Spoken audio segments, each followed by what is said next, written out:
Pagi merambat pelan di kota metropolitan yang tak pernah tidur. Namun bagi Maya, setiap sinar matahari yang menembus tirai apartemennya terasa seperti jarum-jarum tajam yang menusuk luka lama. Sudah 6 bulan berlalu sejak ketukan palu hakim mengakhiri segalanya, memisahkan namanya dari nama Ardan Pramana, sang mantan suami yang kini hanya menyisakan pahit di lidah.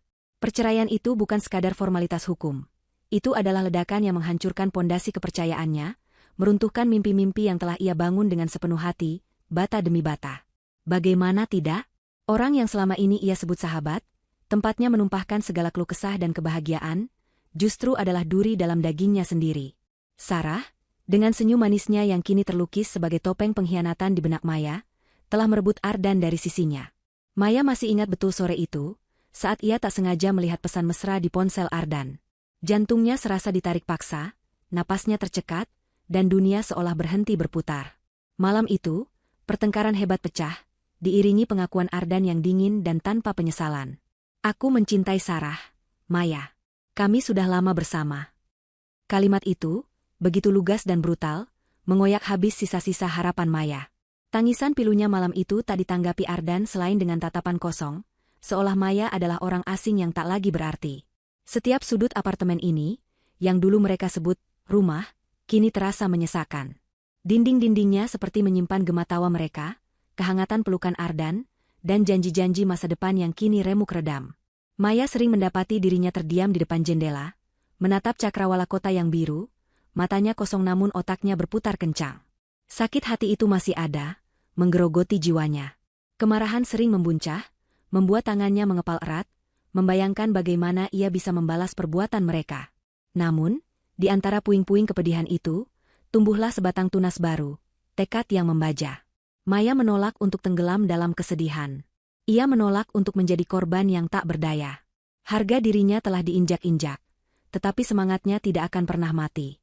Justru, pengkhianatan itu menjadi bahan bakar, membakar ambisi yang selama ini terkubur dalam-dalam di bawah bayang-bayang ekspektasi Ardan.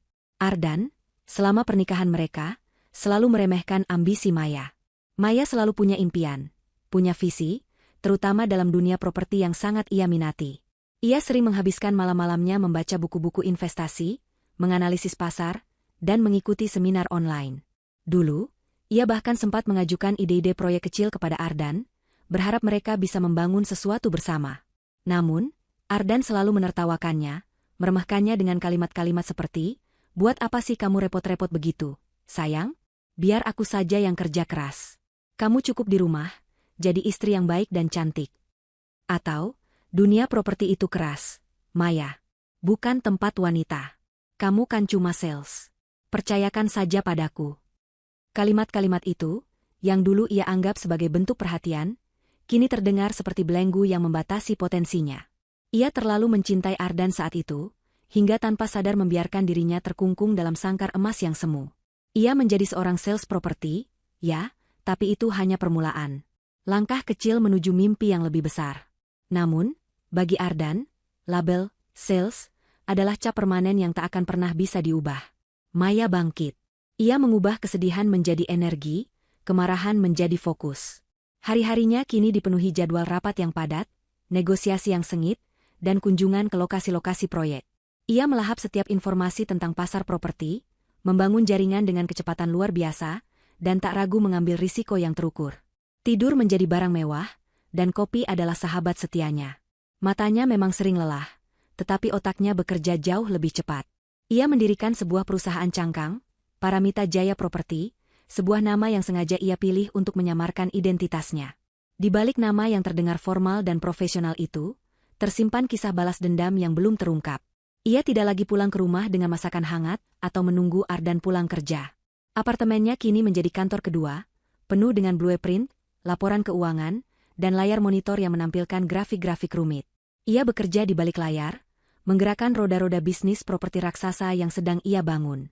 Karyawan-karyawannya hanya mengenalnya sebagai Bu Maya, seorang pimpinan yang visioner dan tegas, namun selalu menjaga jarak. Tidak ada yang tahu latar belakangnya, apalagi kisah perceraiannya yang memilukan. Itu adalah bagian dari strategi rahasianya. Suatu malam, saat ia sedang meninjau dokumen akuisisi sebuah properti mewah di kawasan elit pinggir kota, pandangannya terpaku pada denah rumah. Ada sesuatu yang familiar. Bentuk atapnya, letak kolam renangnya, bahkan jenis batu alam yang digunakan untuk fasad. Jantung Maya berdegup kencang. Ia segera meminta timnya untuk menarik data pembeli terbaru properti tersebut. Tangannya gemetar saat laptopnya menampilkan informasi yang ia cari. Nama pembeli, Ardan Pramana dan Sarah Wijaya. Dunia Maya seolah terhenti lagi, namun kali ini bukan karena sakit hati. Ini adalah campuran kejutan, kemarahan yang membara, dan seringai tipis yang perlahan mengembang di bibirnya. Rumah yang sedang ia proses akuisisi, yang sebentar lagi akan menjadi miliknya, adalah rumah yang sama yang baru saja dibeli Ardan dan Sarah. Rumah mewah yang pasti mereka pamerkan dengan bangga. Ironisnya, mereka tidak tahu bahwa sesungguhnya mereka sedang berdiri di atas tanah milik musuh bebuyutan mereka. Malam itu, Maya tidak tidur sama sekali. Ia memandangi foto-foto properti mewah itu di layar laptopnya. Setiap detail, setiap sudut, kini memiliki makna baru. Itu bukan lagi sekadar investasi. Itu adalah papan catur tempat ia akan memainkan bidak-bidaknya. Kebencian yang sempat mereda kini menyala kembali, jauh lebih terang dan lebih terfokus. Ia tahu persis apa yang akan ia lakukan. Permainan baru saja dimulai, dan kali ini, Maya tidak akan membiarkan dirinya kalah. Ia akan bangkit dari puing-puing, bukan hanya untuk dirinya sendiri, tetapi juga untuk membuktikan bahwa wanita yang Ardan dan Sarah remehkan ini jauh lebih dari sekadar sales biasa. Jauh lebih dari sekadar wanita yang bisa mereka injak-injak harga dirinya. Minggu pagi di Ungaran, udara terasa lebih sejuk dan langit biru bersih membentang luas. Namun, bagi Maya, pagi itu terasa seperti jebakan. Sebuah undangan berkilau di atas meja, dengan tulisan emas yang memampang nama Ardan dan Sarah, serta alamat yang sudah sangat ia kenal, syukuran rumah baru. Ada senyum tipis di bibir Maya, senyum yang bukan karena kebahagiaan, melainkan karena sepercik rencana yang mulai terbentuk. Dia tahu, ini adalah kesempatan sempurna untuk mengamati, memahami, dan mematangkan langkah selanjutnya. Dengan hati yang diringankan oleh rasa penasaran dan tekad baja, Maya memutuskan untuk datang. Ia memilih gaun berwarna navy blue yang sederhana namun elegan, menonjolkan profesionalismenya. Rambutnya ia biarkan tergerai, riasan tipis, memancarkan aura ketenangan yang menyimpan badai. Ia tiba di alamat tersebut, yang tak lain adalah rumah mewah bergaya modern minimalis yang baru saja ia akuisisi melalui perusahaan cangkangnya, Paramita Jaya Property. Rumah itu berdiri megah, dengan gerbang besi tempat tinggi dan halaman yang luas, persis seperti yang ia lihat di denah. Sebuah spanduk ucapan selamat terpasang di depan, dengan tulisan, "Selamat atas rumah baru Ardan Sarah." Maya tersenyum masam. Begitu naifnya mereka. Suara tawa dan obrolan ramai menyambutnya begitu ia melangkah masuk. Aroma makanan khas syukuran tercium menggoda, bercampur dengan wangi bunga hias yang memenuhi setiap sudut. Ardan dan Sarah berdiri di teras depan, menyambut tamu dengan senyum lebar yang terlihat dipaksakan di mata Maya. Sarah mengenakan gaun sutra berwarna cerah, lengan Ardan melingkar posesif di pinggangnya. Mereka tampak seperti pasangan sempurna dalam sebuah majalah. Bahagia, sukses, dan penuh cinta. Pemandangan itu menusuk, tetapi Maya telah mempersiapkan hatinya. "Maya, kamu datang?" seru Ardan, ekspresi terkejut tak bisa ia sembunyikan. Senyumnya sedikit memudar, seolah tak menduga kehadiran Maya. Sarah, yang tadinya tersenyum lebar, langsung membeku begitu melihat Maya. Matanya menyipit sesaat, ada kilasan rasa bersalah yang melintas, namun dengan cepat ia menutupinya dengan senyum tipis yang dingin.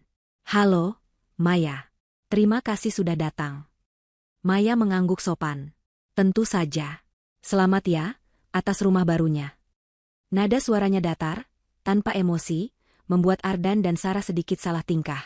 Belum sempat Ardan atau Sarah menjawab, sebuah suara melengking datang dari belakang mereka. Ibu Ardan, mantan mertua Maya, muncul dengan gaun brokat mewah dan perhiasan berkilauan. Wajahnya yang dulunya selalu menatap Maya dengan senyum palsu, kini terlihat penuh kemenangan. "Oh, Maya rupanya. Astaga, kamu datang juga." Nada suaranya penuh sindiran, nyaris mengejek. Ia memeluk Ardan dan Sarah erat, seolah ingin menunjukkan betapa kompaknya mereka sebagai keluarga. "Mertua macam apa aku ini jika tidak memamerkan kebahagiaan anak dan menantuku? Betul kan?" Ia menatap Maya dari atas ke bawah, seolah menilai harga gaun yang Maya kenakan. "Rumahnya bagus sekali, Bu," puji Maya dengan tenang, matanya menelusuri arsitektur megah di sekelilingnya. Ia bahkan berjalan sedikit ke samping, pura-pura mengagumi detail-detail interior yang sebetulnya sudah ia hafal di luar kepala.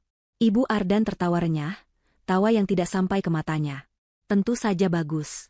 Ini kan rumah impian Ardan dan Sarah. Lihat, Maya, betapa luasnya ini. Kolam renangnya saja seukuran danau kecil. Dan ini semua dengan sertifikat hak milik atas nama mereka berdua. Tidak seperti rumah sewaan yang kecil itu, kan? Ia sengaja menekankan kata, sewaan, dan menyinggung rumah kontrakan kecil yang pernah ditinggali Maya setelah perceraian, yang padahal itu hanyalah properti sementara yang ia gunakan untuk bersembunyi. Ardan dan Sarah hanya diam, tidak membela Maya, membiarkan Ibu Ardan melontarkan sindiran pedasnya. Senyum mereka tampak kaku, seolah menikmati penderitaan Maya. Oh, ngomong-ngomong, Maya, lanjut Ibu Ardan, suaranya makin merendah seolah berbisik, namun cukup keras agar semua orang di sekitar bisa mendengarnya. Dengar-dengar kamu masih jadi sales properti, ya? Yah, itu bagus. Setidaknya kamu punya pekerjaan. Tapi jangan harap bisa punya rumah semewah ini dengan gaji sales biasa, ya? Ini butuh modal besar, koneksi kuat, dan tentu saja keberuntungan. Ia tertawa lagi, kali ini lebih keras, sambil melirik Sarah yang tersenyum samar. Maya hanya tersenyum tipis. Sebuah senyum yang begitu misterius, tak bisa diterjemahkan oleh siapapun. Kata-kata Ibu Ardan memang menusuk, tetapi tidak sampai melukai. Justru, itu mengipasi api dendamnya. Dalam hati, Maya ingin sekali menjawab, Anda tidak tahu saja, Bu. Rumah yang Anda pamerkan ini, sebentar lagi akan menjadi milik saya sepenuhnya. Saya bukan cuma sales, saya adalah pemilik perusahaan yang membeli rumah ini. Namun ia menahan diri. Belum waktunya. Pengungkapan itu akan datang pada saat yang tepat, dengan cara yang jauh lebih dramatis. Ia bergerak di antara para tamu, mengamati setiap detail rumah.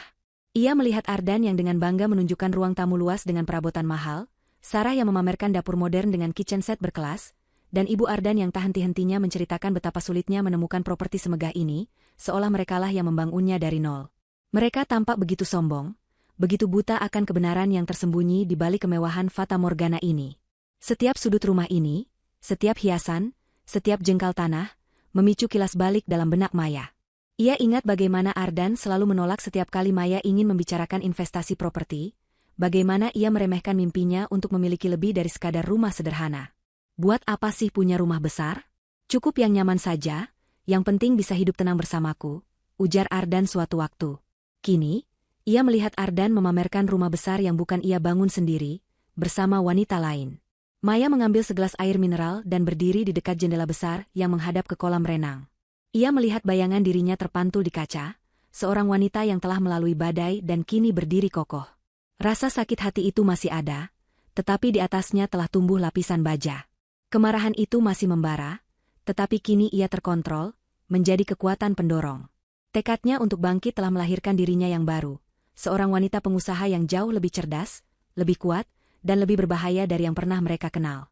Ia menatap Ardan, Sarah, dan Ibu Ardan yang sedang asyik tertawa, dikelilingi kerabat dan teman-teman yang kagum.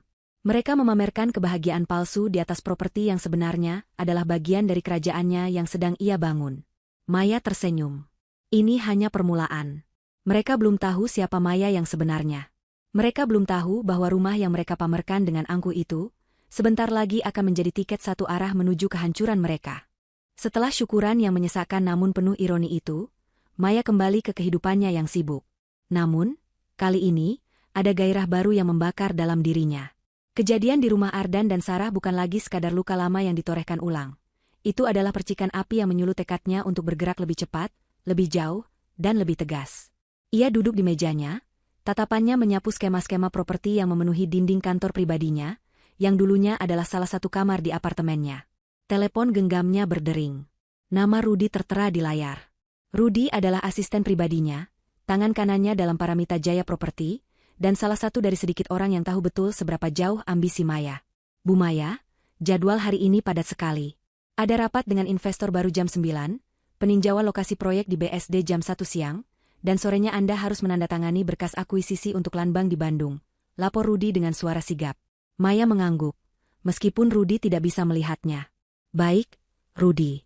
Siapkan semuanya. Untuk proyek di Bandung, pastikan semua dokumen sudah rapi. Aku tidak mau ada celah sekecil apapun. Siap, Bu. Omong-omong, bagaimana syukuran kemarin? Lancar? Tanya Rudy hati-hati, tahu bahwa itu adalah acara mantan suami Maya. Maya tersenyum tipis, senyum yang dingin. Sangat lancar, Rudy. Sangat informatif. Ia menoleh ke arah sebuah bingkai foto yang berisi sertifikat properti. Di antara tumpukan dokumen lain, terselip sebuah file dengan logo Paramita Jaya Property, dan di dalamnya, ada berkas akuisisi sebuah rumah mewah di Ungaran. Rumah yang sama yang kemarin dipamerkan Ardan dan Sarah. Kau tahu, Rudy, kata Maya, suaranya berubah serius. Rumah yang kemarin itu salah satu properti yang kita beli beberapa bulan lalu. Rudy terdiam sejenak. Maksud Anda? Rumah yang ditempati Pak Ardan dan Nona Sarah. Ada nada terkejut dalam suaranya. Tepat sekali, jawab Maya. Mereka membelinya dari perusahaan cangkang kita. Sebuah perusahaan yang sengaja aku dirikan untuk menjaga kerahasiaan identitasku sebagai pemilik sebenarnya. Dan mereka, dengan sombongnya, memamerkan kemewahan itu di hadapanku, tanpa sedikit pun tahu bahwa aku adalah pemilik sejati properti itu. Rudy terkekeh pelan. Itu, ironis sekali, Bu. Anda memang selangkah lebih maju dari siapapun. Ini bukan hanya tentang maju, Rudy. Ini tentang keadilan, tegas Maya, matanya memancarkan tekad membara. Dulu, Ardan selalu meremehkanku. Ia bilang aku hanya seorang sales biasa yang tidak akan pernah bisa sukses di dunia properti. Ia bahkan menertawakan impian-impianku. Sekarang, lihatlah. Aku bukan lagi sekadar sales. Kilas balik memenuhi benak Maya. Saat ia pertama kali menikah dengan Ardan, ia memang seorang sales properti biasa. Gaji pas-pasan, impian setinggi langit. Ia ingat bagaimana ia sering membaca buku-buku properti di malam hari, setelah Ardan tertidur pulas. Ia akan menandai halaman-halaman penting, membuat catatan-catatan kecil tentang strategi investasi, potensi pengembangan lahan, dan bagaimana cara mengakuisisi aset-aset bernilai tinggi. Sayang, kenapa kamu masih membaca buku-buku berat begitu? Lupakan saja pekerjaanmu sejenak. Mari kita nikmati waktu berdua. Ardan sering mengeluh, menarik bukunya. Kamu itu cantik, Maya. Cukup jadi istriku, ibu dari anak-anak kita nanti. Urusan uang, biar aku yang cari. Kamu tidak perlu pusing. Kalimat-kalimat itu, yang diucapkan Ardan dengan nada manja dan posesif, perlahan mengikis ambisi Maya. Ia mencintai Ardan. Ia percaya pada setiap kata yang keluar dari bibir suaminya. Ia pikir, itu adalah bentuk kasih sayang, bentuk perlindungan. Ia pernah mencoba menjelaskan idenya tentang membeli lahan kosong di pinggir kota yang punya potensi besar di masa depan, tetapi Ardan hanya tertawa. Kamu ini lucu sekali, Maya. Memangnya kita punya modal berapa untuk beli lahan sebesar itu? Lagi pula, properti itu urusan laki-laki. Kamu tidak akan mengerti seluk-beluknya. Ardan selalu menganggap dirinya lebih unggul, lebih cerdas dalam urusan finansial. Ia selalu menekankan bahwa Maya tidak perlu khawatir tentang masa depan, karena ia akan mengurus semuanya. Namun, pada akhirnya, ia justru menghancurkan masa depan mereka sendiri. Saat perselingkuhan itu terungkap, Maya tidak hanya kehilangan suami dan sahabat, ia juga merasa kehilangan bagian dari dirinya, bagian yang telah ia biarkan tumpul karena terlalu bergantung pada janji-janji Ardan. Setelah perceraian, titik baliknya datang. Ada satu malam di mana Maya menangis sampai tertidur, memeluk bantal yang masih berbau Ardan. Namun, ia terbangun dengan rasa mual. Mual karena dirinya yang lemah. Mual karena membiarkan dirinya diinjak-injak. Sejak saat itu, air matanya kering. Ia bertekad untuk membuktikan bahwa Ardan salah, bahwa ia tidak selemah itu, dan bahwa ia lebih dari sekadar sales biasa. Ia mulai menghubungi koneksi lamanya, para pengembang yang dulu hanya ia pandang dari jauh, para investor yang dulu hanya ia dengar namanya. Dengan modal tabungan pribadi yang ia kumpulkan diam-diam selama bertahun-tahun, uang yang dulunya ia simpan untuk masa depan pernikahan mereka, ia memulai langkah pertamanya. Dengan cerdik, ia memanfaatkan pengetahuannya yang mendalam tentang pasar properti, kemampuannya dalam negosiasi, dan insting bisnisnya yang tajam. Proyek pertamanya adalah sebuah lahan kecil yang tidak dilirik banyak pengembang besar. Maya melihat potensinya. Ia menghabiskan berminggu-minggu merancang proposal, mencari pinjaman, dan meyakinkan investor-investor kecil. Saat proyek itu berhasil dan keuntungannya berlipat ganda, namanya mulai dikenal di kalangan terbatas. Dari sana, ia melangkah lebih jauh. Ia mendirikan Paramita Jaya Property, sebuah nama yang, di balik kesederhanaannya, adalah cerminan dari kekuatan dan tekadnya. Ia membeli properti-properti yang sedang dalam masalah, merenovasinya, dan menjualnya kembali dengan keuntungan besar. Ia mengakuisisi lahan bank strategis dan membangun proyek-proyek perumahan yang sukses. Ia menjadi raksasa yang bergerak di balik tirai, dikenal di lingkaran properti elit sebagai sosok misterius namun sangat berpengaruh. Tak ada yang tahu wajah di balik Paramita Jaya Property. Dan itu memang rencananya. Rumah di Ungaran itu, yang kini ditempati Ardan dan Sarah, adalah salah satu dari sekian banyak properti yang ia beli secara anonim melalui perusahaannya. Ia tidak sengaja menargetkan rumah itu untuk Ardan. Kebetulan saja rumah itu termasuk dalam daftar aset yang sedang ia proses akuisisi. Namun, saat mengetahui siapa pembelinya, Maya melihat sebuah kesempatan emas. Sebuah panggung yang sempurna untuk melancarkan pembalasannya. Rudy, panggil Maya, membuyarkan lamunannya. Tarik semua dokumen pembelian rumah itu. Detail sekecil apapun. Aku ingin tahu setiap klausul, setiap persyaratan. Cari celah, Rudy. Sekecil apapun itu. Siap, Bu, jawab Rudy, suaranya penuh antisipasi.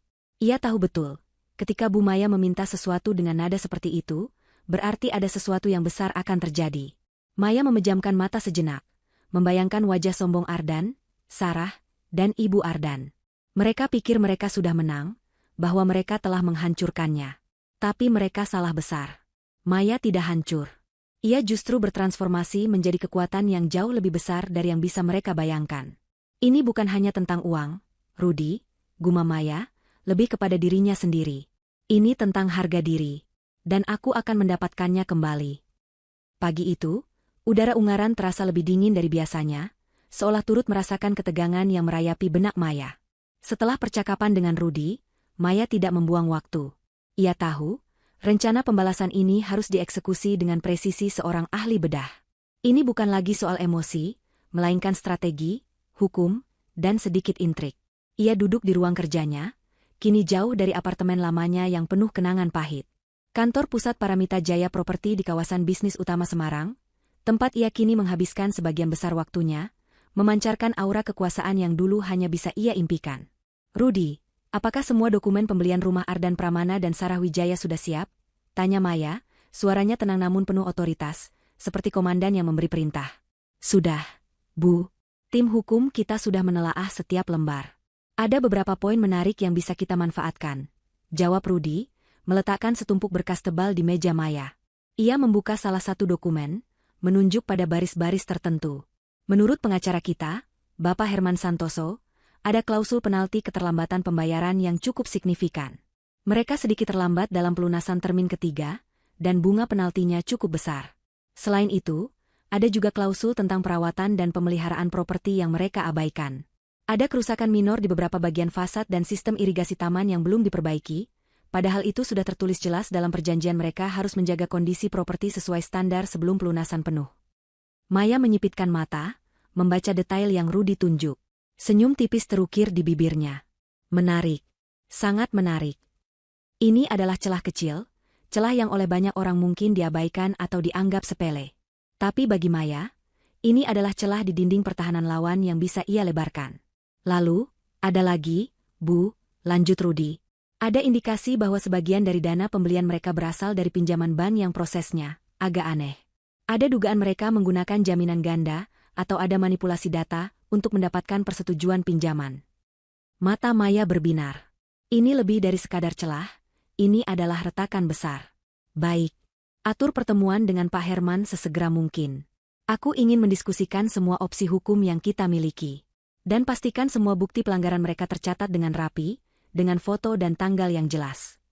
Siang itu, Maya bertemu dengan Herman Santoso, seorang pengacara properti kawakan dengan reputasi tak tertandingi di Jawa Tengah.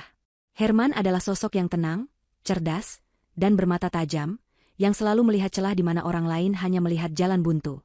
Selamat siang, Bu Maya, sapa Herman, menjabat tangan Maya. Rudy sudah menjelaskan garis besarnya. Situasi ini memang unik, dan jujur saja, cukup menggelitik. Maya tersenyum. Saya tahu, Pak Herman. Tapi saya tidak ingin ini hanya sekadar menggelitik. Saya ingin ini menjadi pelajaran bagi mereka. Herman mengangguk, membuka laptopnya. Baik. Berdasarkan dokumen yang kita miliki, ada beberapa pelanggaran kontrak yang dilakukan oleh Ardan Pramana dan Sarah Wijaya. Pertama, seperti yang Rudy sampaikan, keterlambatan pembayaran termin ketiga.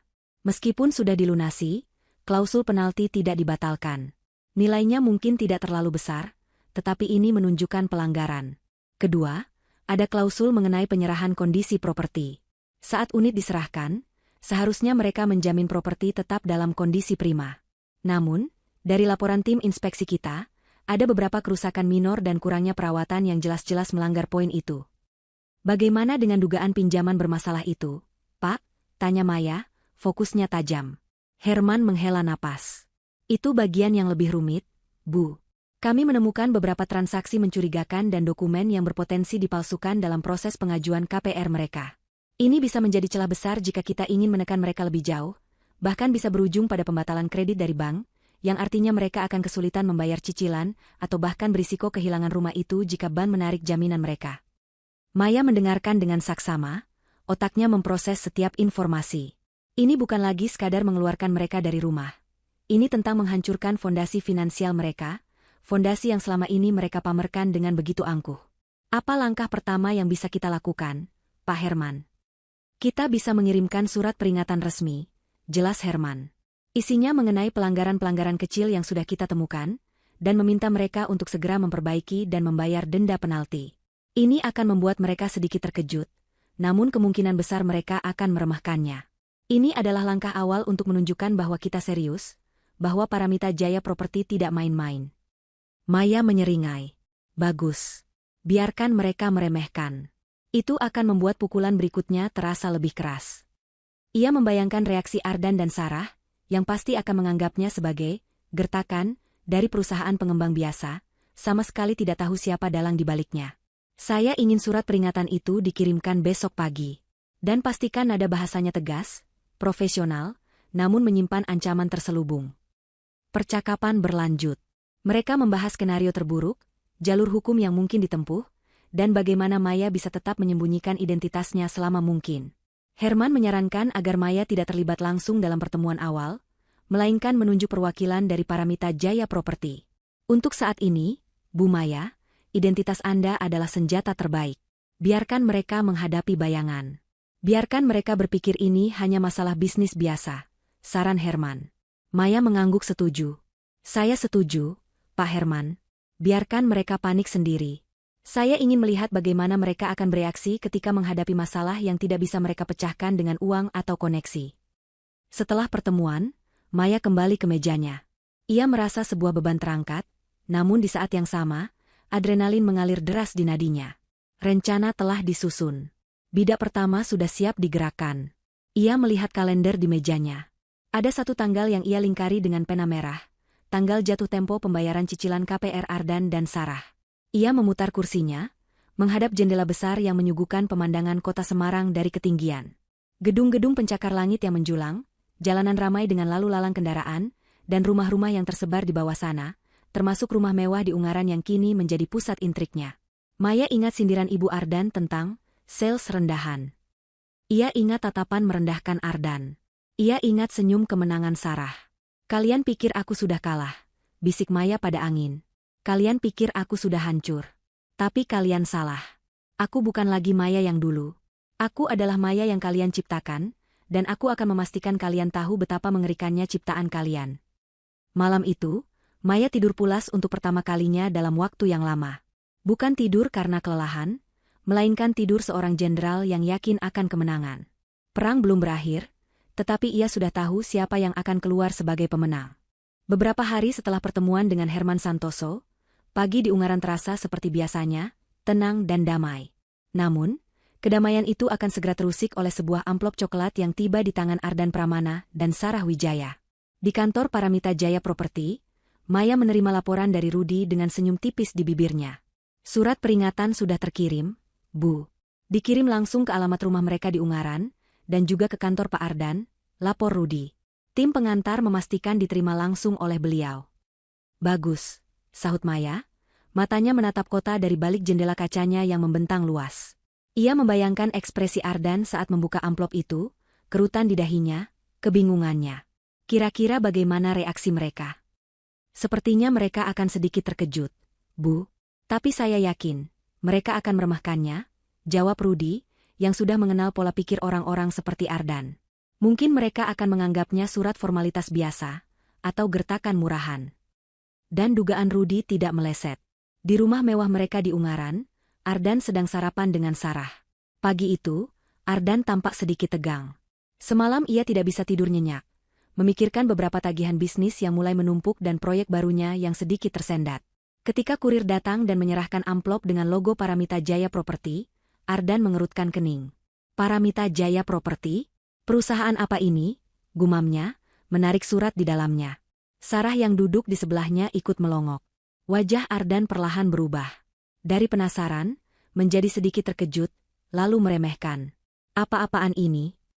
Ia mulai membaca keras-keras. Surat peringatan resmi. Pelanggaran klausul perjanjian pembelian properti. Keterlambatan pembayaran denda penalti. Kerusakan minor dan kurangnya perawatan. Sarah merebut surat itu dari tangan Ardan. Matanya memindai isinya dengan cepat.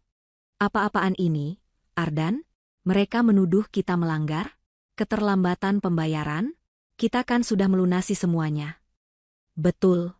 Kita memang telat sedikit, tapi kan sudah lunas. Ini pasti cuma mau cari-cari kesalahan supaya bisa dapat uang tambahan dari kita. Ardan menggebrak meja, kesal. Kerusakan minor? Perawatan? Rumah ini kan baru kita tempati beberapa bulan. Apanya yang rusak? Tidak lama kemudian, telepon berdering. Itu Ibu Ardan. Ardan, ada surat apa ini? Kamu dapat surat peringatan dari Paramita Jaya Property? Apa-apaan ini?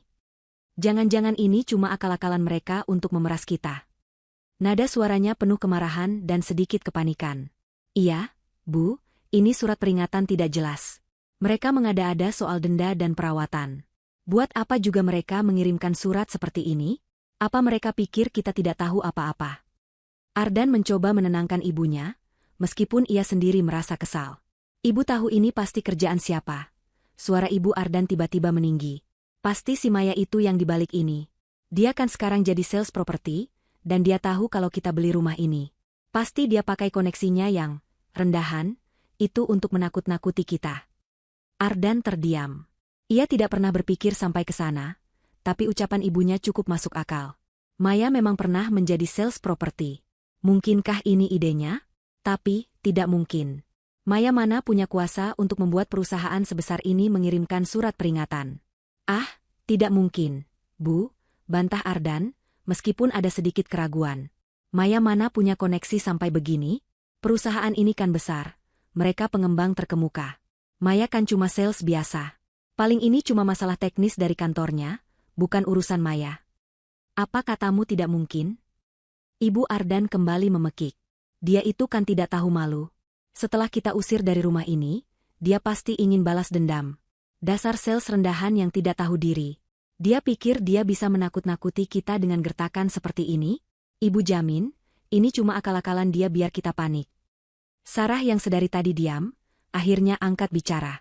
Tapi, Bu, suratnya kan resmi. Ada logo perusahaannya. Apa kita harus mengabaikannya begitu saja? Ada nada khawatir dalam suaranya. Mengabaikannya saja.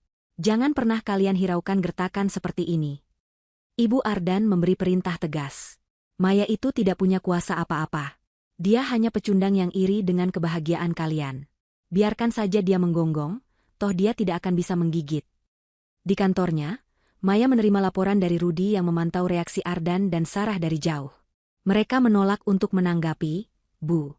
Ibu Ardan bahkan menganggap ini gertakan dari Anda. Senyum Maya melebar. Bagus. Sangat bagus. Itulah yang kuharapkan. Ia puas melihat reaksi yang persis seperti prediksinya. Mereka meremehkan. Mereka angkuh. Mereka tidak tahu bahwa setiap penolakan mereka adalah batu bata yang Maya gunakan untuk membangun jembatan menuju kehancuran mereka. Siapkan langkah selanjutnya. Rudy, perintah Maya, kini suaranya lebih bersemangat.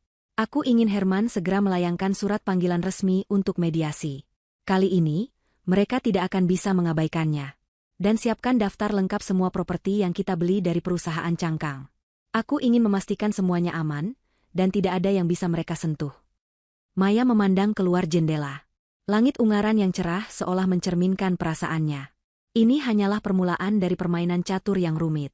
Ardan, Sarah, dan Ibu Ardan mungkin merasa aman di atas pion yang mereka kira adalah raja. Tapi mereka tidak tahu, pion itu hanyalah umpan, dan raja yang sesungguhnya sudah siap melancarkan skakmat yang tak terduga. Dalam keheningan kantornya, Maya mengambil pena dan mulai mencoret-coret di atas secari kertas kosong.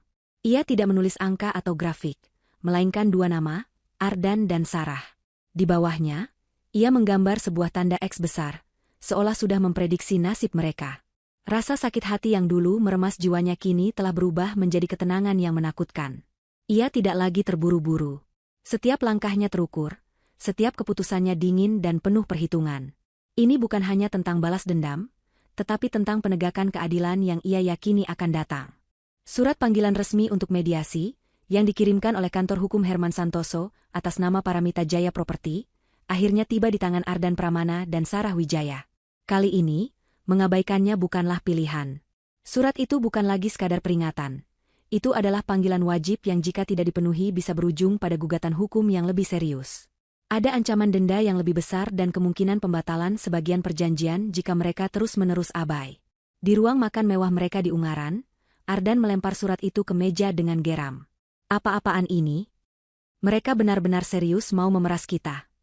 Sarah tampak khawatir. Ini sudah bukan gertakan lagi, Ardan. Kita harus datang. Bagaimana kalau nanti ada masalah hukum yang lebih besar? Ibu Ardan, yang juga ikut membaca surat itu, menggebrak meja. Tidak bisa dibiarkan. Beraninya mereka memanggil anak dan menantuku seperti ini? Ini pasti masih ulah si Maya itu. Dia pasti menyuap orang di perusahaan itu. Tapi, Bu, ini perusahaan besar. Loh, mana mungkin Maya punya koneksi sampai sejauh itu? Sahut Ardan, mulai ragu dengan keyakinan ibunya. Lagi pula, suratnya resmi dari kantor hukum ternama. Kita harus datang. Dengan berat hati dan perasaan campur aduk antara kesal, marah, dan sedikit ketakutan, Ardan dan Sarah akhirnya memutuskan untuk memenuhi panggilan tersebut. Ibu Ardan bersikeras untuk ikut. Tidak mau ketinggalan drama dan ingin memastikan, si sales rendahan, itu tidak bisa berbuat apa-apa kepada anak-anaknya. Di sisi lain kota, Maya sedang bersiap. Ini adalah momen krusial. Ia tidak akan datang sebagai Maya yang dikenal Ardan dan Sarah, melainkan sebagai sosok yang jauh lebih berwibawa dan tidak terjangkau. Rudy, pastikan semua data dan bukti pelanggaran sudah siap di meja. Aku ingin setiap detail bisa membungkam mereka. Perintah Maya, memeriksa pantulannya di cermin. Ia mengenakan setelan blazer dan rok pensil berwarna abu-abu gelap, dengan kemeja putih berpotongan tegas. Rambutnya disanggul rapi, wajahnya dipoles riasan minimalis namun profesional, menonjolkan fitur-fitur tajam yang memancarkan kecerdasan. Ia mengenakan kacamata berbingkai tipis yang menambah kesan intelek. Posturnya tegak, sorot matanya dingin dan penuh perhitungan. Ia bukan lagi Maya yang rapuh dan terhina. Ia adalah Ayu Permata, salah satu direktur utama Paramita Jaya Property, divisi legal dan pengembangan aset. Nama Ayu adalah nama samarannya yang dipilih dengan cermat, terdengar familiar namun cukup berbeda untuk menghindari kecurigaan langsung. Anda terlihat sangat meyakinkan, Bu, puji Rudy, menyerahkan sebuah tas kerja kulit berisi dokumen. Bagus, jawab Maya, tanpa senyum. Aku ingin mereka merasa sedang berhadapan dengan tembok. Tembok yang tidak bisa mereka robohkan dengan uang atau omongan kosong. Mereka tiba di kantor hukum Herman Santoso, di sebuah gedung pencakar langit yang mewah di pusat kota. Ruang mediasi adalah ruangan luas dengan meja panjang di tengahnya, dikelilingi kursi-kursi kulit. Aura formalitas dan ketegangan terasa begitu kuat. Tidak lama kemudian, pintu terbuka dan Ardan, Sarah, serta Ibu Ardan masuk. Wajah mereka menunjukkan campuran keangkuhan, kecurigaan, dan sedikit kegugupan. Begitu melihat Maya duduk di ujung meja, seolah menunggu mereka, Ardan dan Sarah terdiam.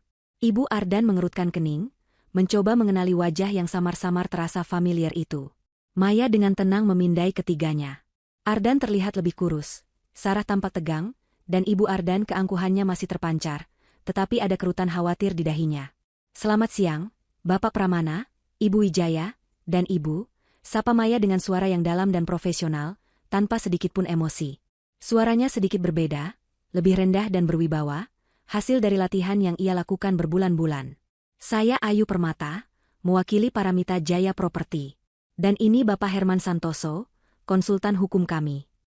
Ardan dan Sarah mengangguk kaku. Ibu Ardan masih menyipitkan mata, seolah mencoba mengingat-ingat. Permata? Ayu Permata? Gumamnya, otaknya bekerja keras. Wajahmu seperti pernah kulihat. Maya tersenyum tipis, senyum yang tidak mencapai matanya. Mungkin. Wajah saya cukup umum, Bu. Herman Santoso membuka mediasi dengan nada formal. Terima kasih sudah hadir. Hari ini kita berkumpul untuk membahas beberapa pelanggaran yang ditemukan oleh pihak Paramita Jaya Property terkait properti di Ungaran yang Bapak dan Ibu tempati. Ardan langsung memotong, pelanggaran apa? Kami sudah melunasi semuanya. Ini pasti hanya akal-akalan kalian untuk mendapatkan uang tambahan, kan? Maya mengangkat tangan, menghentikan Ardan dengan gestur tegas. Bapak Pramana, mohon jaga etika dalam pertemuan resmi ini. Kami punya bukti yang kuat. Bapak terlambat membayar termin ketiga.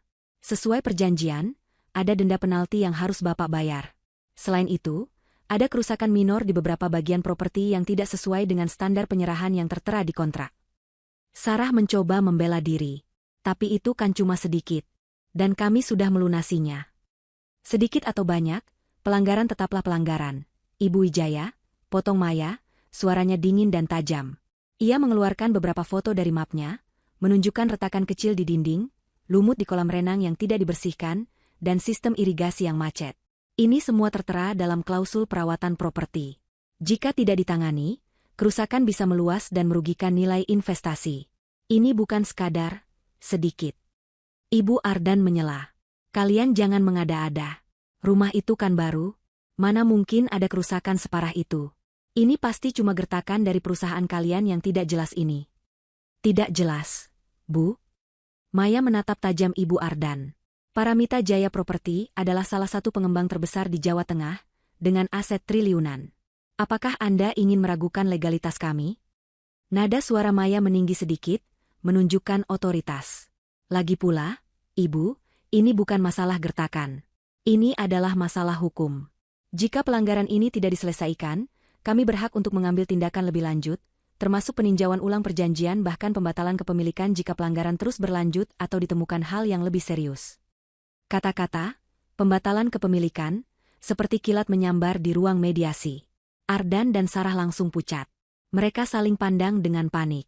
Ibu Ardan yang tadinya angkuh, kini terdiam. Ancaman itu terasa nyata, menakutkan, dan tiba-tiba saja sangat mungkin terjadi. Pembatalan kepemilikan? Apa maksudmu? Ardan tergagap. Itu tidak mungkin. Kami sudah membayar lunas. Pelunasan tidak membatalkan pelanggaran kontrak yang sudah terjadi, Bapak Pramana, jelas Herman Santoso dengan nada tenang namun tegas. Setiap klausul dalam perjanjian mengikat. Dan jika ada indikasi manipulasi data atau informasi palsu dalam proses pembelian, seperti dugaan pembiayaan ganda, maka kami bisa menuntut pembatalan penuh. Herman melirik sekilas ke arah Maya, yang mengangguk samar. Ardan dan Sarah kini benar-benar panik. Wajah mereka memerah padam, keringat dingin mulai membasahi kening Ardan. Ibu Ardan, yang tadi berapi-api, kini hanya bisa menatap Maya, Ayu Permata, dengan tatapan terkejut dan sedikit ketakutan. Sosok wanita di depannya ini begitu tenang, berwibawa, dan menakutkan. Dia tidak terlihat seperti sales rendahan manapun. Dia tampak seperti pemilik dunia. Kami memberi Anda waktu 24 jam untuk memikirkan ini dan menghubungi penasihat hukum Anda, ujar Maya, berdiri dari kursinya, mengakhiri mediasi. Kami akan menghubungi Anda lagi untuk penjadwalan pertemuan kedua. Mohon jangan anggap remeh masalah ini. Udara di Ungaran pagi itu terasa berat, syarat dengan ketegangan yang menggantung di setiap sudut kota. Ardan, Sarah, dan Ibu Ardan melangkah masuk ke lobi kantor pusat Paramita Jaya Property di Semarang, jantung kota yang tak pernah tidur. Gedung megah itu menjulang tinggi, arsitekturnya modern dan kokoh, memancarkan aura kekuatan finansial yang luar biasa. Logo Paramita Jaya Property terpampang besar di dinding lobi, seolah menatap mereka dengan tatapan menghakimi. Jantung Ardan berdegup kencang. Sarah tampak pucat pasi, dan Ibu Ardan, meskipun berusaha keras mempertahankan raut angkuh, tidak bisa menyembunyikan kegugupan di balik matanya. Seorang resepsionis muda dengan senyum ramah mempersilakan mereka menuju ruang rapat di lantai paling atas. Setiap langkah mereka di atas karpet tebal terasa memberatkan, seolah mengantar mereka menuju jurang. Pemandangan kota Semarang dari ketinggian terlihat indah, namun mereka terlalu kalut untuk menghargainya. Mereka dibawa ke sebuah ruang rapat yang luas dan minimalis, dengan meja bundar besar dari kayu gelap dan kursi-kursi kulit yang nyaman. Di sana, sudah menunggu Herman Santoso, sang pengacara, dan Rudi, asisten kepercayaan Maya, yang tampak tenang dan profesional. Selamat siang, Bapak dan Ibu, sapa Herman, mempersilakan mereka duduk. Terima kasih sudah datang. Direktur kami akan segera bergabung. Ardan mengamati sekeliling. Ia belum pernah masuk ke kantor pusat pengembang sebesar ini. Kemewahan dan kerapian setiap detailnya membuat mereka merasa semakin kecil. "Jadi, ini kantor pusat perusahaan yang membeli rumah kami?" tanya Ardan, suaranya sedikit bergetar. "Betul, Bapak Pramana," jawab Rudi singkat, tanpa basa-basi. Tak lama kemudian, pintu ruang rapat terbuka. Seorang wanita melangkah masuk, dengan postur tegap dan sorot mata dingin yang familiar. Ia mengenakan setelan blazer berwarna krem muda yang elegan, rambutnya tergerai lurus, dan wajahnya dipoles riasan minimalis namun tegas. Sebuah kalung mutiara yang sederhana melingkar di lehernya, menambah kesan berkelas. Seketika itu juga, ketiga orang yang duduk di sana mematung. Ardan terkesiap, Sarah menutup mulutnya dengan tangan, dan Ibu Ardan bola matanya membulat sempurna, keangkuhannya runtuh seketika. Wanita yang berdiri di ambang pintu itu adalah Maya. Bukan Ayu Permata, bukan direktur misterius yang pernah mereka temui. Itu adalah Maya, mantan istri Ardan, si sales rendahan, yang selama ini mereka remehkan dan hina. Maya melangkah masuk dengan langkah mantap, aura kekuasaan yang ia pancarkan jauh melampaui apapun yang pernah mereka lihat darinya. Ia duduk di kursi utama, tepat di seberang mereka. Senyum tipis, nyaris tak terlihat, tersungging di bibirnya. Senyum kemenangan yang begitu dingin, namun mematikan. "Selamat siang, Ardan, Sarah, dan Ibu Ardan," sapa Maya, suaranya tenang dan jelas, tanpa jejak emosi. "Atau mungkin lebih tepatnya, selamat datang di kantor saya." Ruangan itu hening sesaat, hanya diisi oleh suara napas mereka yang memburu. Ardan adalah yang pertama bereaksi. "Maya? Apa-apaan ini? Ini tidak mungkin. Kamu Ayu Permata?" Maya tersenyum sedikit lebih lebar. "Ayu Permata hanyalah nama samaran. Sebuah identitas yang kubuat agar kalian tidak curiga.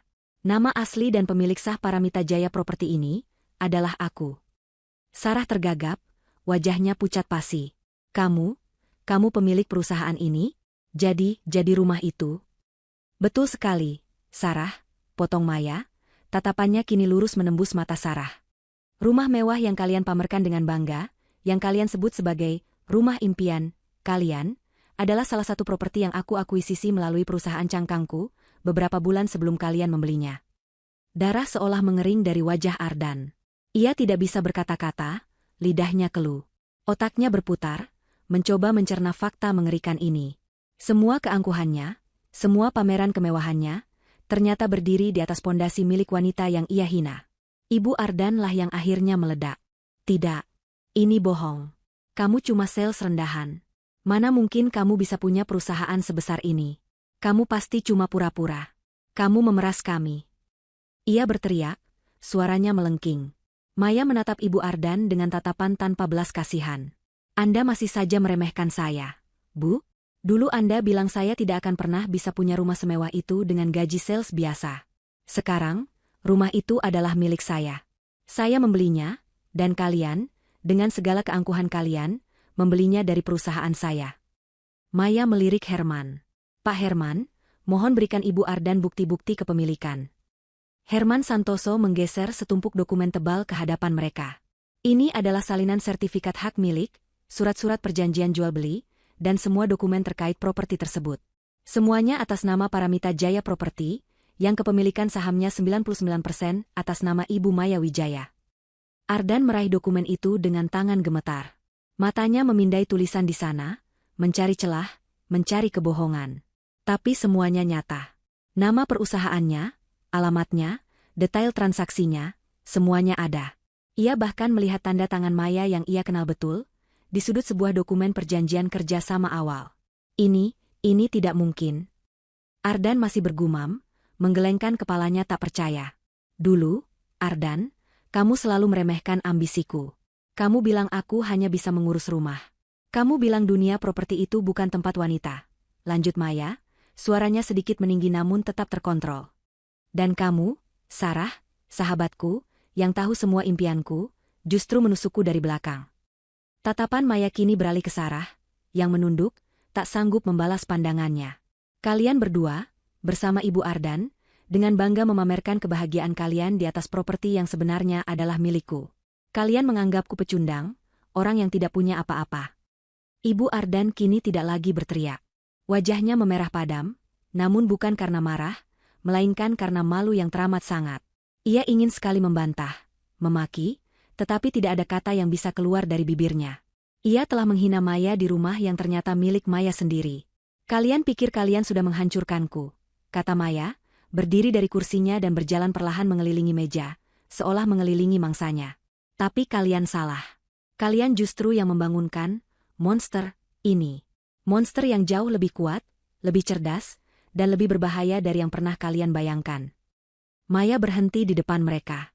Sekarang, karena kalian telah melanggar klausul-klausul perjanjian dan ada dugaan manipulasi data dalam pengajuan KPR kalian, yang bisa kami laporkan ke bank dan pihak berwenang, kami akan mengambil alih properti itu. Kalian harus mengosongkan rumah itu dalam waktu 1 minggu. Tidak. Tidak bisa. Teriak Sarah, mengangkat kepalanya, air mata mengalir di pipinya. Kami tidak punya tempat tinggal lain. Kami sudah melunasi sebagian besar.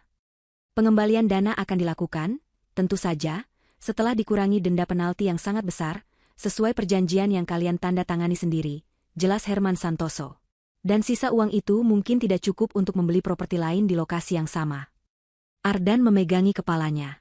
Hidupnya, citranya, semua yang ia bangun dengan susah payah, kini hancur di tangan wanita yang pernah ia buang.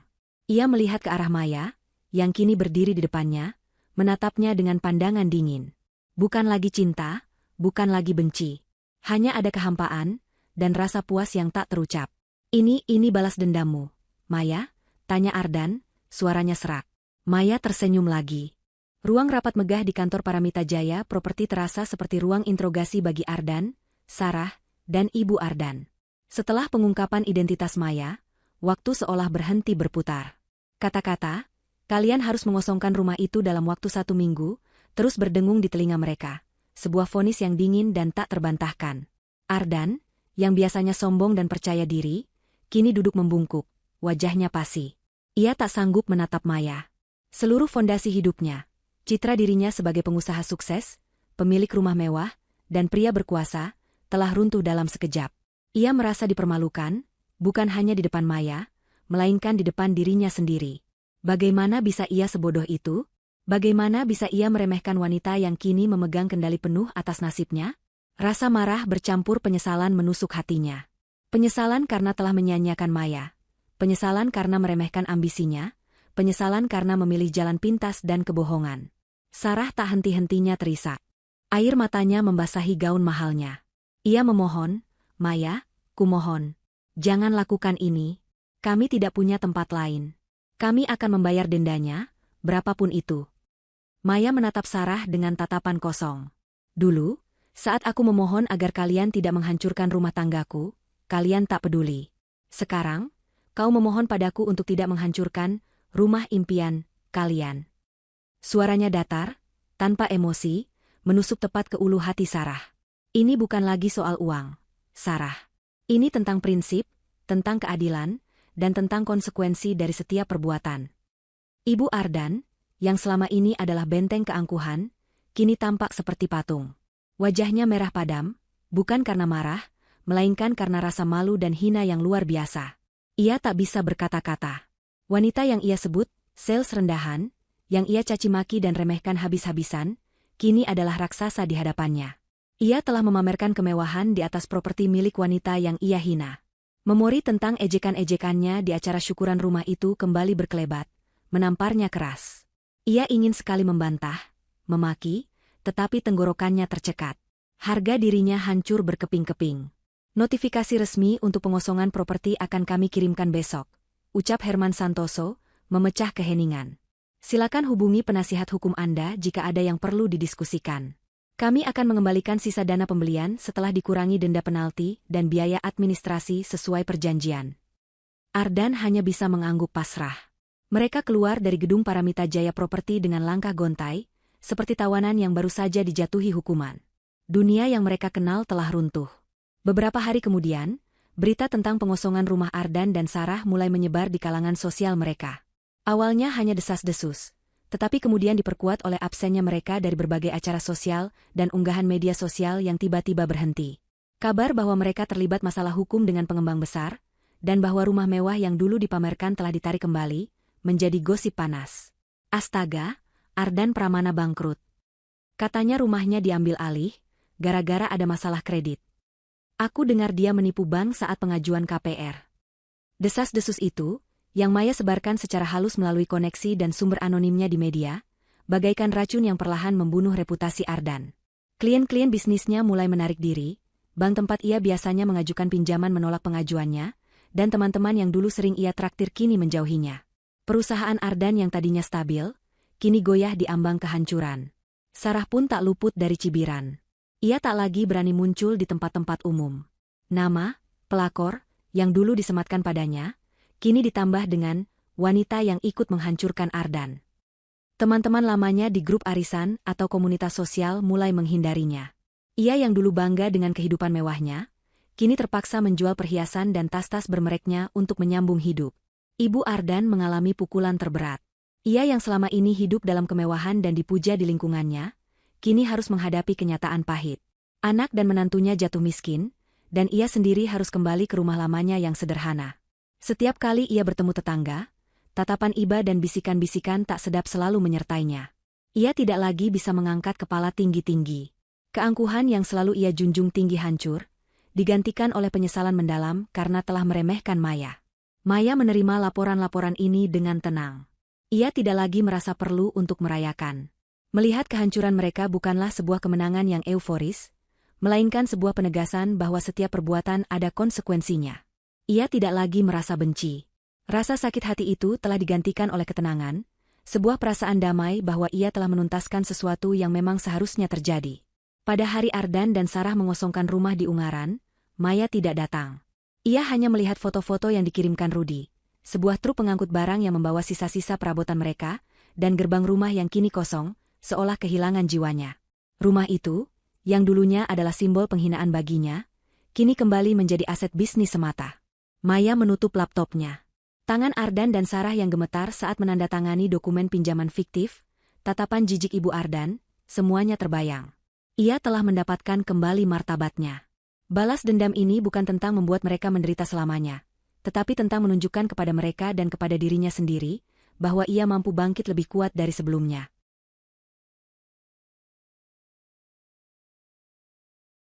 Setelah badai berlalu, ada ketenangan yang merayapi jiwa Maya. Rumah di Ungaran yang dulu menjadi panggung penghinaan, kini kembali menjadi properti kosong di bawah pengelolaannya. Maya tidak lagi merasa perlu untuk sering mengunjunginya, pun tidak ada lagi rasa sakit hati yang menyertai setiap kali ia mendengar kabar tentang tempat itu. Keadilan telah ditegakkan, bukan dengan cara yang barbar, melainkan dengan kecerdikan dan kekuatan yang ia bangun sendiri. Rasa damai itu seperti embun pagi yang menyejukkan, setelah rentetan malam-malam penuh amarah dan kepedihan. Maya tidak berambisi untuk membalas dendam secara terus-menerus. Ia telah mencapai tujuannya. Ardan, Sarah, dan Ibu Ardan telah menerima konsekuensi dari perbuatan mereka. Mereka telah kehilangan apa yang paling mereka banggakan, dan reputasi mereka hancur berkeping-keping. Itu sudah cukup. Fokusnya kini beralih sepenuhnya pada pengembangan bisnisnya yang semakin melejit. Paramita Jaya Properti tumbuh dengan kecepatan yang mengejutkan, menjadi salah satu pemain utama di industri properti Jawa Tengah, bahkan mulai merambah ke Jakarta dan Bali. Proyek-proyek yang ditangani Maya kini jauh lebih besar dan prestisius. Ia tidak lagi mengincar rumah-rumah mewah yang sudah jadi. Ia berinvestasi pada lahan-lahan luas, membangun kota-kota mandiri, dan mengembangkan kawasan bisnis baru. Suatu sore di bulan Juli 2025, Maya berdiri di atas podium megah, mengenakan gaun kebaya modern berwarna biru gelap yang membalut tubuhnya dengan anggun. Di hadapannya, ratusan pasang mata dari para investor, pejabat pemerintah, dan rekan-rekan bisnis menatapnya penuh kekaguman. Ia baru saja meresmikan proyek superblok terbarunya di pinggir Semarang, sebuah kawasan terpadu yang mencakup apartemen mewah, pusat perbelanjaan, dan area perkantoran. Kilatan kamera tak henti-hentinya menyorot ke arahnya. Proyek Paramita City, ini adalah bukti nyata dari komitmen kami untuk membangun masa depan, bukan hanya struktur fisik, tetapi juga komunitas yang berdaya, ujar Maya dalam pidato peresmiannya, suaranya mantap dan penuh karisma. Ini adalah mimpi yang telah lama saya bangun, dengan kerja keras, dedikasi, dan visi yang jelas. Tepuk tangan membahana. Sebuah penghargaan diserahkan kepadanya, mengakui Paramita Jaya Properti sebagai pengembang paling inovatif tahun ini. Maya tersenyum tulus. Penghargaan ini bukan hanya tentang bisnis, tetapi juga tentang pengakuan atas dirinya, atas kerja kerasnya yang telah membuktikan bahwa wanita juga mampu memimpin di dunia yang dulu didominasi kaum pria. Ia melihat Rudy, asisten setianya, tersenyum bangga di barisan depan. Herman Santoso, sang pengacara andal, juga hadir, mengangguk hormat. Setelah acara, Maya menyempatkan diri mengunjungi lokasi proyek barunya yang jauh lebih besar. Ia berjalan melewati area konstruksi, melihat para pekerja sibuk dengan aktivitas mereka, fondasi-fondasi bangunan baru yang mulai terbentuk. Ini adalah masa depannya. Ini adalah warisan yang ia bangun. Tidak ada lagi rasa sakit hati yang melekat pada ingatan Ardan atau Sarah. Mereka hanyalah bayangan samar di masa lalu, pemicu yang telah mendorongnya ke puncak ini. Suatu sore yang cerah, beberapa hari kemudian, Maya memutuskan untuk berkendara sendirian ke Ungaran. Ia ingin mengunjungi rumah lama itu, bukan karena ingin merasakan kepedihan atau kemarahan, tetapi untuk sebuah refleksi. Ia memarkir mobilnya beberapa blok dari sana, lalu berjalan kaki. Rumah itu kini kosong. Dengan papan, dijual, terpampang di depan gerbang. Catnya masih sama, halamannya sedikit kurang terawat, namun aura kemegahan itu masih ada. Maya berdiri di depan gerbang, menatap bangunan itu tanpa emosi. Ia mengingat setiap sindiran Ibu Ardan di tempat ini, setiap tawa Ardan dan Sarah yang meremehkannya. Namun, kini, semua itu terasa jauh dan tidak lagi menyakitkan. Ia tidak merasa benci. Tidak ada lagi keinginan untuk menghukum. Yang ada hanya rasa bangga yang tenang. Ia telah membuktikan bahwa ia bukan hanya seorang sales biasa, bukan pula wanita yang rapuh dan mudah dihancurkan. Ia adalah seorang visioner, seorang pemimpin, seorang wanita yang mampu bangkit dari puing-puing pengkhianatan dan membangun kerajaan yang jauh lebih besar dari apapun yang pernah mereka bayangkan. Rumah itu hanyalah sebuah batu loncatan. Puing-puing masa lalu yang telah ia ubah menjadi pondasi kesuksesan. Maya berbalik, meninggalkan rumah itu di belakangnya. Ia tidak lagi melihatnya sebagai simbol penderitaan, melainkan sebagai monumen bisu atas sebuah kemenangan yang jauh lebih besar. Kemenangan atas dirinya sendiri, dan atas masa lalu yang kelam. Tahun 2025. Langit Ungaran kini terasa lebih cerah bagi Maya, bukan karena kondisi cuaca, melainkan karena kedamaian yang mendalam di dalam hatinya. Ia telah melewati badai yang mengerikan, membuktikan kepada dunia, dan yang terpenting, kepada dirinya sendiri, bahwa ia adalah sosok yang tangguh dan luar biasa. Kisah tentang pengkhianatan Ardan dan Sarah, serta kehancuran yang mereka alami, kini hanyalah bab lama dalam buku kehidupannya.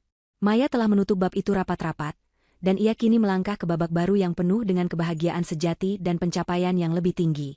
Kehidupan Maya sekarang jauh berbeda dari 6 bulan, atau bahkan setahun yang lalu. Ia tidak lagi terbebani oleh bayang-bayang masa lalu.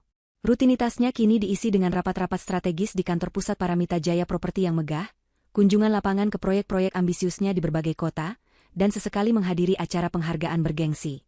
Wajahnya yang dulu sering muram kini dihiasi senyum tulus. Sorot matanya memancarkan ketenangan dan kepercayaan diri yang kokoh. Ia telah menemukan kebahagiaan dalam kesuksesannya, dalam kemampuannya untuk menciptakan sesuatu yang nyata, membangun komunitas, dan memberikan dampak positif bagi banyak orang. Salah satu fokus utamanya kini adalah program perumahan terjangkau bagi masyarakat berpenghasilan menengah ke bawah, sebuah inisiatif sosial yang ia dorong melalui Paramita Jaya Properti. Ini adalah cara Maya untuk membayar kembali kepada masyarakat, untuk menunjukkan bahwa kekuasaan dan kekayaan tidak selalu tentang pamer dan kesombongan, melainkan tentang kesempatan untuk membantu orang lain. Ia menemukan kepuasan yang mendalam dalam melihat keluarga-keluarga muda tersenyum bahagia saat menerima kunci rumah pertama mereka, sebuah impian yang dulu terasa mustahil bagi mereka. Kisah cinta? Maya tidak menutup diri. Setelah melalui masa pemulihan yang panjang, ia perlahan membuka hatinya. Tidak ada lagi terburu-buru, tidak ada lagi pencarian yang putus asa. Ia tahu bahwa kebahagiaannya tidak bergantung pada orang lain. Namun, takdir memiliki jalannya sendiri. Dalam salah satu rapat bisnisnya dengan sebuah perusahaan arsitektur terkemuka, ia bertemu dengan Bima, seorang arsitek visioner yang juga seorang duda dengan 1 anak. Bima tidak tahu menahu tentang masa lalu Maya yang kelam, ia hanya melihat Maya sebagai wanita cerdas, karismatik, dan penuh integritas. Hubungan mereka tumbuh perlahan, didasari rasa saling menghormati, pemahaman, dan visi yang sejalan. Bima tidak meremehkan ambisinya, justru mendukungnya. Ia tidak membandingkannya dengan masa lalu Ardan, melainkan menghargai Maya apa adanya. Ini adalah hubungan yang sehat, tanpa drama, tanpa kepalsuan, sebuah babak baru yang Maya sambut dengan hati lapang. Di sisi lain, kehidupan Ardan, Sarah, dan Ibu Ardan telah berubah drastis. sebuah cerminan langsung dari konsekuensi perbuatan mereka. Ardan kehilangan segalanya. Bisnisnya hancur total setelah kabar tentang masalah hukum dan penipuan KPR-nya menyebar. Ia dinyatakan bangkrut, semua asetnya disita untuk membayar utang-utang yang menumpuk. Citranya sebagai pengusaha sukses kini tercoreng. Ia terpaksa pindah kembali ke rumah sederhana orang tuanya di pinggir kota, yang dulunya ia pandang rendah. Hidupnya kini penuh dengan penyesalan. Setiap hari dihantui oleh bayangan kemewahan yang telah ia buang dan wanita yang telah ia sia-siakan. Ia sering terlihat murung, menyesali setiap keputusannya, namun tak ada lagi jalan kembali. Sarah pun tak jauh berbeda. Ia harus menjual semua perhiasan dan barang-barang mewahnya. Pekerjaannya sebagai influencer pun kehilangan pamor setelah reputasinya hancur. Tidak ada lagi merek yang ingin berkolaborasi dengannya. Ia dan Ardan hidup dalam kesulitan finansial, sering bertengkar karena masalah uang, dan cinta yang dulu mereka banggakan kini berubah menjadi kegetiran. Sarah sering menangis, menyesali keputusannya meninggalkan Maya dan memilih Ardan yang kini terpuruk. Ia merasakan pahitnya karma yang datang dari arah tak terduga. Ibu Ardan, si benteng keangkuhan, kini harus hidup dengan rasa malu yang tak tertahankan. Ia tidak lagi berani muncul di arisan sosial atau perkumpulan elit. Bisikan-bisikan tetangga dan tatapan iba dari orang-orang yang dulu ia rendahkan, kini menjadi siksaan harian. Ia sering sakit-sakitan, bukan hanya fisik, tetapi juga mental, dihantui oleh penyesalan karena telah menyinggung dan menghina Maya. Kebanggaan semu yang ia bangun selama bertahun-tahun, kini telah runtuh tak bersisa. Rumah mewah yang ia pamerkan itu kini kosong dan dijual oleh Paramita Jaya Property, sebuah pengingat abadi akan kesalahannya. Maya tidak lagi menyimpan dendam, apalagi mengungkit-ungkit masa lalu. Ardan dan Sarah, serta Ibu Ardan, telah sepenuhnya terhapus dari kehidupannya. Ia tidak lagi memantau kabar mereka, tidak peduli dengan apa yang terjadi pada mereka.